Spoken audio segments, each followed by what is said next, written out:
Hai semuanya, kembali lagi di channel ini. Udah mau lebaran pada mudik gak nih? Ngomongin mudik, pasti setiap dari kita punya cerita sendiri tentang rindu yang lama tertahan, tentang keluarga yang selalu menunggu. Hari ini, kita akan mengikuti perjalanan Arka, seseorang pemuda yang mudik dan menghadapi takdir yang tak pernah ia duga. Sebelum ceritanya dimulai, jangan lupa klik subscribe, like, dan share channel ini supaya kita bisa terus berbagi cerita inspiratif dan menyentuh hati lainnya ya. Semoga untuk kalian yang sudah subscribe, Allah membalas kebaikan kalian dengan perjalanan hidup yang lancar, hati yang tenang, rezeki yang berkah, dan selalu bisa bersama orang-orang tercinta. Amin. Yuk kita mulai perjalanan Arka. Namanya Arka, seorang pemuda berusia 23 tahun yang sudah 3 tahun merantau di kota besar. Ia bekerja di sebuah gudang ekspedisi, pekerjaan yang berat tapi cukup untuk bertahan hidup. Setiap hari Arka mengangkat kardus besar, memindahkan barang dari truk ke rak penyimpanan, lalu pulang ke kamar kos sempit yang hanya berisi kasur tipis dan kipas angin tua. Hidupnya berjalan begitu saja, seperti rutinitas yang tidak pernah berubah. Ia jarang pulang kampung, bukan karena tidak ingin, tapi karena selalu merasa belum cukup berhasil untuk pulang dengan bangga di hadapan keluarganya. Kampung halaman Arka berada di sebuah desa kecil yang dikelilingi sawah dan jalan tanah panjang. Di sana tinggal ibu dan adik perempuannya yang masih sekolah. Sejak ayahnya meninggal beberapa tahun lalu, ibunya menjadi satu-satunya orang yang menanggung banyak hal sendirian. Arka masih sering mengingat masa kecilnya, ibunya yang selalu bangun sebelum subuh, memasak sederhana di dapur kecil, lalu membangunkannya untuk berangkat sekolah. Kenangan itu sering muncul tiba-tiba, terutama ketika Arka pulang kerja larut malam dan suasana kota mulai sunyi. Ramadan tahun ini terasa berbeda di kota tempat Arka bekerja. Lampu-lampu mulai dipasang di sepanjang jalan, pedagang takjil mulai muncul di sudut-sudut trotoar, dan orang-orang mulai membicarakan satu hal yang sama. Mudik. Di gudang tempat Arka bekerja, paket kiriman semakin menumpuk setiap hari. Teman-teman kerjanya sering bercerita tentang rencana pulang, tentang masakan ibu, tentang suara takbir yang menggema di kampung mereka. Arka hanya mendengarkan sambil tetap bekerja, mencoba mengabaikan rasa rindu yang diam-diam tumbuh di dalam hatinya. Suatu sore menjelang maghrib, ketika ia sedang merapikan kardus terakhir di gudang, ponselnya bergetar di saku celana. Sebuah pesan dari ibunya muncul di layar. Pesannya sederhana, bahkan sangat singkat. Nak, kalau bisa pulang, pulanglah tahun ini. Ibu kangen. Arka menatap pesan itu cukup lama. Hanya beberapa kata, tapi rasanya seperti membuka pintu kenangan yang selama ini ia tutup rapat. Ia baru sadar, sudah 2 tahun tidak pulang saat lebaran. Selalu ada alasan. Pekerjaan yang tidak bisa ditinggalkan, uang yang belum cukup, atau sekedar rasa takut pulang tanpa membawa sesuatu yang bisa dibanggakan. Malam itu, Arka duduk sendirian di kamar kosnya. Ia membuka kaleng kecil tempat ia menyimpan tabungan. Uangnya tidak banyak, tapi cukup untuk membeli tiket bis pulang ke desa. Tangannya sempat berhenti sejenak sebelum akhirnya menekan tombol pembelian tiket di ponselnya. Ada perasaan aneh di dadanya, seperti campuran antara rindu, harapan, dan kegelisahan yang tidak bisa dijelaskan. Arka tidak tahu bahwa keputusan sederhana untuk pulang kampung tahun ini akan membawa dirinya ke dalam perjalanan yang penuh kejutan. Mudik itu bukan hanya tentang kembali ke rumah. Perjalanan itu akan membuka rahasia lama yang selama ini tersembunyi, dan sebuah peristiwa yang akan mengubah hidup Arka selamanya. Beberapa hari sebelum lebaran, Arka akhirnya berangkat. Terminal dipenuhi orang-orang yang membawa tas besar, kardus oleh-oleh, dan wajah lelah yang tetap terlihat bahagia karena pulang ke rumah. Arka duduk di dalam bis dengan tas sederhana di pangkuannya. Mesin mulai menyala, perlahan bis meninggalkan kota yang selama ini menjadi tempatnya bertahan hidup. Di luar jendela, lampu-lampu jalan memudar satu persatu, digantikan jalan panjang menuju kampung halaman. Perjalanan mudik itu terasa sangat lama. Bis berhenti di beberapa kota, menurunkan dan menaikkan penumpang. Malam semakin larut, sebagian orang sudah tertidur di kursinya masing-masing. Arka justru tidak bisa tidur. Ia terus memandang keluar jendela, melihat jalan yang gelap, hanya diterangi lampu kendaraan. Entah kenapa, hatinya terasa tidak tenang, seperti ada sesuatu yang sedang menunggunya di ujung perjalanan. Tengah malam, bis berhenti di sebuah rumah makan di pinggir jalan untuk beristirahat. Para penumpang turun untuk makan atau sekedar meregakan badan. Arka juga turun dan berdiri di dekat warung kecil yang menjual kopi hangat. Saat itulah ponselnya kembali bergetar. Sebuah pesan masuk dari nomor yang tidak dikenal. Pesannya hanya satu kalimat. Kalau kamu pulang ke desa sekarang, kamu akan menyesal. Isi pesan itu. Arka menyerit. Ia membaca pesan itu berulang kali, mencoba memahami maksudnya. Nomor itu tidak dikenal dan tidak ada pesan lain setelahnya. Ia mencoba menelpon balik, tapi nomor tersebut tidak bisa dihubungi. Angin malam berembus dingin, dan tiba-tiba perjalanan musik yang seharusnya terasa menyenangkan berubah menjadi sesuatu yang penuh tanda tanya. Arka tidak tahu siapa yang mengirim pesan itu, dan kenapa orang itu seolah tahu kemana ia akan segera pergi. Bis kembali melanjutkan perjalanan setelah istirahat malam itu. Sebagian penumpang tertidur lelap, sementara suara mesin dan guncangan jalan menjadi satu-satunya hal yang terdengar di dalam kendaraan. Arka masih memikirkan pesan aneh yang ia terima tadi. Berkali-kali ia membuka ponselnya berharap ada pesan lanjutan yang menjelaskan maksudnya. Tapi layar itu tetap kosong. Pesan misterius itu seperti sengaja dibiarkan menggantung di pikirannya. Menjelang subuh, bis mulai memasuki wilayah yang lebih sepi. Jalanan berubah menjadi lebih sempit. Di kanan dan kiri hanya terlihat sawah dan pepohonan yang tertutup kabut tipis. Beberapa penumpang mulai terbangun. Ketika sopir menyalakan lampu kabin, Arka menatap keluar jendela. Pemandangan itu terasa sangat familiar. Ia tahu desa tempat tinggalnya sudah tidak terlalu jauh lagi. Namun, tepat saat itu, ponselnya kembali bergetar. Pesan dari nomor yang sama muncul lagi. Kali ini lebih singkat, tapi terasa jauh lebih membuat jantungnya berdegup cepat. Kalau kamu sayang ibumu, jangan pulang hari ini, kata pesan misterius itu. Arka terdiam, dadanya terasa sesak ketika kata-kata itu seperti peringatan yang serius. Bukan sekedar iseng, tapi justru karena itulah pikirannya semakin kacau. Bagaimana mungkin seseorang tahu tentang ibunya? Siapa yang mengirim pesan itu? Dan kenapa orang itu seolah berusaha menghentikan dirinya untuk pulang? Di tengah kebingungan itu, bis tiba-tiba melambat. Sopir mengerem perlahan karena ada kerumunan orang di pinggir jalan desa. Beberapa kendaraan berhenti, dan lampu-lampu terlihat berkedip di kejauhan. Arka mengerutkan kening. Dari jauh, ia melihat sesuatu yang membuat hatinya tiba-tiba terasa tidak enak. Kerumunan itu berada tepat di jalan menuju desanya.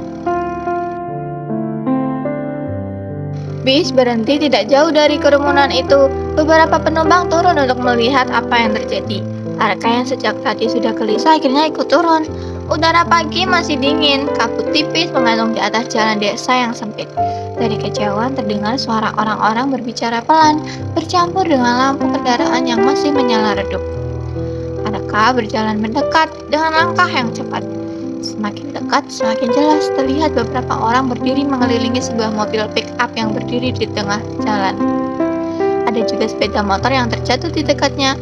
Wajah-wajah orang di sana tampak tegang, seolah baru saja terjadi sesuatu yang serius.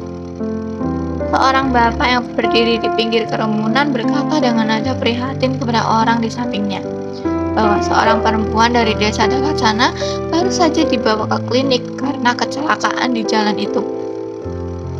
Perempuan itu katanya sedang terburu-buru sejak subuh, seperti sedang ingin menemui seseorang. Jantung Arka tiba-tiba berdetak lebih cepat. Ia tidak tahu kenapa, tapi perasaan tidak enak langsung memenuhi dadanya. Tanpa sadar, ia bertanya kepada orang yang berdiri di dekatnya, dari desa mana perempuan itu berasal.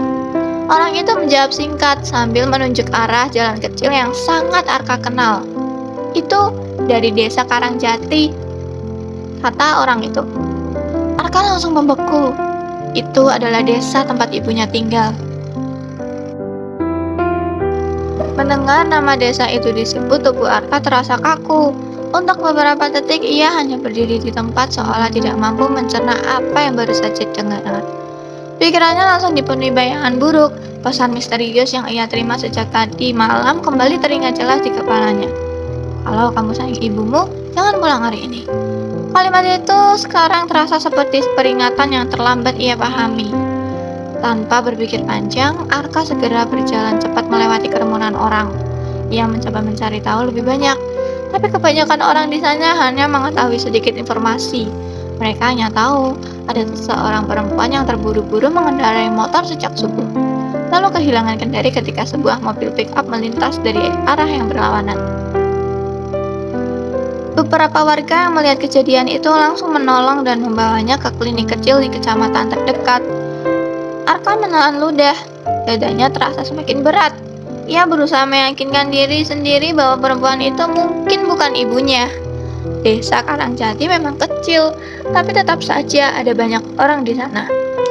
Bisa saja itu orang lain, tapi entah kenapa hatinya terus merasa tidak tenang. Tanpa menunggu bis melanjutkan perjalanan, Arka memutuskan untuk turun sepenuhnya. Ia mengambil tasnya dari bagasi dengan tergesa-gesa lalu menghentikan ojek yang kebetulan lewat di desa itu. Dengan suara sedikit gemetar, ia meminta ke klinik kecamatan secepat mungkin. Itu pun melaju menebus jalan kecil yang masih diselimuti kabut pagi. Sementara Arka hanya bisa duduk di belakang sambil memegang tasnya erat-erat. Sepanjang perjalanan, pikirannya sangat kacau. Kenangan tentang ibunya terus muncul silih berganti. Senyum sederhana di dapur mereka, suara lembut yang menasihatinya, dan pesan singkat yang ia kirim beberapa hari lalu. Arka tiba-tiba merasa dadanya dipenuhi penyesalan. Ia membayangkan bagaimana jika selama ini ia terlalu lama menunda pulang. Beberapa menit kemudian, motor itu akhirnya berhenti di depan sebuah klinik kecil yang tampak sederhana. Di depan bangunan itu, sudah ada beberapa warga desa yang berkumpul dengan wajah cemas. Arka turun dari motor dengan langkah yang terburu-buru. Nafasnya terasa berat saat ia berjalan mendekati pintu klinik. Sebelum ia sempat masuk, seorang perawat keluar dari dalam ruangan sambil memanggil seseorang di antara kerumunan warga. "Siapa keluarga Bu Sari di sini?" kata perawat. Arka langsung berhenti melangkah. Nama itu adalah nama ibunya. Nama itu seperti menghantam Arka tanpa peringatan. Kakinya terasa lemas seketika. Untuk beberapa detik, ia hanya berdiri mematung di depan klinik kecil itu, seolah dunia di sekelilingnya berhenti bergerak. Wajah ibunya langsung terbayang jelas di pikirannya. Tanpa sadar, Arka melangkah cepat mendekati perawat itu. Dengan suara yang sedikit gemetar, ia mengaku sebagai anak Bu Sari. Perawat itu menatapnya sejenak, lalu mengangguk pelan dan mempersilahkan Arka masuk ke dalam klinik. Suasana di dalam terasa sunyi, hanya terdengar suara alat medis sederhana di langkah kaki para petugas. Di salah satu tempat tidur, Arka melihat sosok yang sangat ia kenal terbaring dengan perban di kepala dan lengannya. Itu benar-benar ibunya. Arka mendekat perlahan. Wajah ibunya tampak pucat, tapi nafasnya masih teratur. Dokter yang berdiri di dekat tempat tidur menjelaskan bahwa ibunya mengalami luka yang cukup serius akibat kecelakaan. Namun masih bisa selamat karena cepat ditolong warga. Mendengar itu, Arka merasa sedikit lega meski dadanya tetap dipenuhi rasa bersalah. Ia menggenggam tangan ibunya dengan hati-hati, seperti takut kehilangan lagi. Beberapa saat kemudian, ibunya perlahan membuka mata. Tatapannya terlihat lemah. Namun ketika melihat Arka berdiri di samping tempat tidur, matanya langsung berkaca-kaca.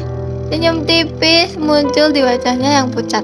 Dengan suara pelan ia berkata bahwa sejak subuh ia memang sedang menuju jalan besar karena ingin memastikan Arka benar-benar pulang tahun ini. Ia takut anaknya berubah pikiran seperti tahun-tahun sebelumnya. Mendengar itu, hati Arka terasa seperti diremas. Ia tidak pernah menyangka ibunya sampai sejauh itu hanya karena ingin melihatnya pulang. Dalam diam, Arka menunduk. Selama ini ia terlalu sibuk memikirkan keberhasilannya sendiri, sampai lupa bahwa bagi ibunya kehadiran anaknya saat lebaran jauh lebih berarti daripada apapun. Di saat itulah Arka akhirnya mengerti sesuatu yang selama ini tidak pernah ia sadari. Mudik bukan hanya tentang pulang ke rumah atau pulang ke desa. Mudik adalah tentang kembali kepada orang-orang yang selalu menunggu, bahkan ketika kita selalu terlalu lama menunda untuk datang. Perjalanan pulang yang ia lakukan tahun ini benar-benar mengubah segalanya, bukan hanya karena kecelakaan kecil itu, tetapi karena Arka akhirnya memahami bahwa rumah tidak pernah menuntut kesempurnaan. Rumah hanya menunggu kita pulang. Itulah kisah Arka dan perjalanannya pulang ke rumah. Cerita ini mengingatkan kita bahwa mudik bukan hanya soal jarak atau perjalanan, tetapi tentang rindu, keluarga, dan arti hadir di sisi orang-orang tercinta. Semoga cerita ini menjadi pengingat bagi kita semua untuk lebih menghargai keluarga, lebih bersyukur, dan selalu menjaga hubungan dengan orang-orang yang kita cintai. Jika kalian suka cerita seperti ini, jangan lupa klik like, subscribe, dan share channel ini supaya lebih banyak orang yang bisa mengambil pelajaran di kisah ini. Tulis juga di kolom komentar pelajaran apa yang kalian dapat dari cerita ini.